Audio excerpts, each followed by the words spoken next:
গরিব গৌরবী যারা, তার সাথে আল্লাহ কিয়ামতের মাঠে কথা বলবেন না। আরে এ আবার কেমন কথা হলো? আবার গরিব মানুষ গৌরবী হয় নাকি? জি, আল্লাহ রাসূল কঠোরতা আরোপ করেছেন। এর কারণ আছে। গরিব মানুষ ভ্যান চালিয়ে খায়, বাজারে ওকে পুঁটির মাছ কিনতে হবে, ও রুই মাছ কিনলো কেন? এই গতি আল্লাহ পছন্দ করেন না। আল্লাহ বলছেন যে তোমাকে আমি পুঁটির মাছের জন্যই সৃষ্টি করেছি। আল্লাহর নবী বলছেন যে তুমি গরিব মানুষ, তোমার বইয়ের জন্য মোটা 200 টাকা দামের শাড়ি নিবে, তুমি কেন বানারসি 4,500 টাকা দিয়ে কিনলে? তুমি ভ্যান চালিয়ে কি করে এই টাকা পরিশোধ করবা?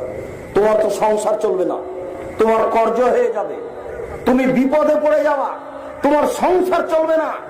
তুমি কেন রুই মাছ কিনতে গেলে? তুমি কেন দামি কাপড় কিনতে গেলে? তুমি কেন বাড়িতে টিভি ব্যবহার করো? এ তোমার কোন হোশ? এ তোমার কোন জ্ঞান? এই জন্য আল্লাহ রাসূল বলেছেন, গরিব গৌরবীর সাথে আল্লাহ কথা বলবেন না বিচারের মাঠে।